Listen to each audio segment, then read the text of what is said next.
And now let's zoom out to the international stage. Speaking of the Olympics 2024, Manu Bhakar's achievement in winning the bronze medal in the 10-meter air pistol mixed team event at the Paris Olympics of this year is indeed a significant moment of pride for the country. Her father, Ram Krishna Bhakar's statement reflects the gratitude towards the support and encouragement received from fellow countrymen during both good and challenging times. Such victories not only highlight the athletes' dedication and skill, but they also unite the nation in celebration of their success on the global stage. Take a look at what he had to say. खुशखबरी है और इसके लिए इस मौके पे मैं सभी देशवासियों का धन्यवाद करता हूं जिन्होंने इतना प्यार और आशीर्वाद दिया और मनु को टफ टाइम में हेल्प किया। पहले मेडल के बाद बात हुई आपकी, क्या कुछ आपकी बात हुई होगी? पहले मेडल और दूसरे मेडल के बीच जो दिन गए 2-3 दिन यहाँ कल मैच से पहले जब कल मैच के बाद में बात हुई थी तो वो गोल्ड मेडल में नहीं पहुंच पाए तो कह रही थी थोड़ा सा एक शॉट गलत रह गया तो होप सो आगे अच्छा करेंगे। सर आप मेरी हमेशा बात होती रहती है, काफी बड़ी मेहनत करी आपने अचीव करने में, आपका भी योगदान, कितनी खुशी हो रही है? मेरे से ज़्यादा मेरी पत्नी ने मेहनत की है मनु पे, क्योंकि मैं तो जॉब करता हूँ तो नेवी का जॉब थोड़ा सा ऐसा होता है कि समुद्र में जाना पड़ा था, तो all credit goes to his wife, her wife. ये खुशखबरी है। I'm sure you've been catching all the action at the Olympics taking place in Paris this year. They say swimming is very competitive this time. So why not play a little game? Let's play a game. Imagine it's day 2 of the games. You're watching a men's swimming event on television. Meanwhile, a medal ceremony is also underway for the women's 4x100 freestyle relay. Simultaneously, you hear this. Well, the women just finishing up, you know what women are like, hanging around, doing their makeup. Yes, you heard that right. In case you missed that, let me repeat. This is what the commentator said, and I'm quoting. Well, the women just finishing up, you know what women are like, hanging around, doing their makeup. Just a casual dose of sexism, and not even the original kind. You must have heard the makeup joke a million times by now. It wasn't funny the first time, and it's not funny centuries later, but that's Olympics commentary for you. The man I quoted is Bob Ballard.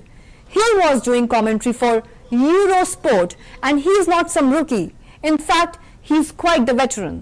He's been covering world events since the 1980s. Eurosport has now removed him from the team. He's also released a statement. Let me quote what he said. The comments I made during the Australian freestyle relay victory ceremony on Saturday have caused some offence. It was never my intention to upset or belittle anyone, and if I did, then I apologize. I'm a massive advocate of women's sport. Guess what's missing from this statement? An admission of guilt.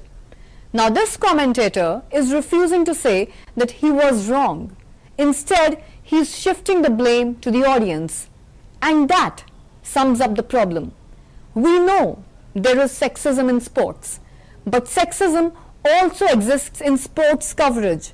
Bob Ballard is a clear example of that, but he is not alone. Look at the 2016 Olympics, for example. The US swimmer Katie Ledecky was built as the female Michael Phelps, as if that comparison was her holy grail. Another example is Katinka Hosu, again a swimmer.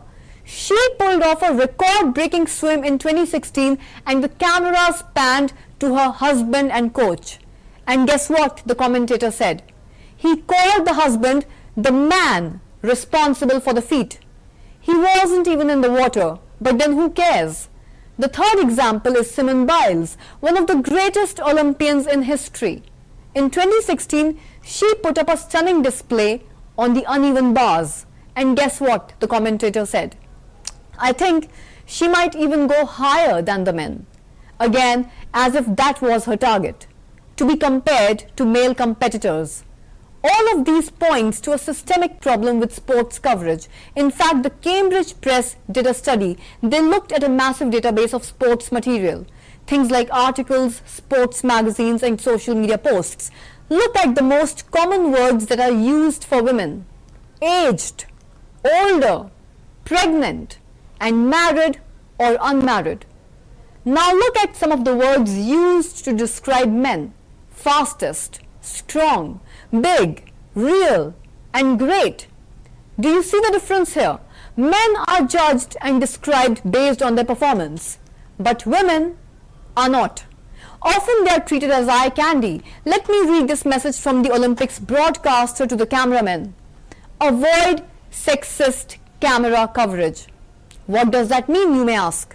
More close-ups than necessary or weird camera angles? You will only see this in the women's competitions. In the men's, it's all about the action. In fact, things are so bad that cameramen are being asked to not sexualize female athletes. It's frankly disappointing. This Olympics was supposed to be a game changer.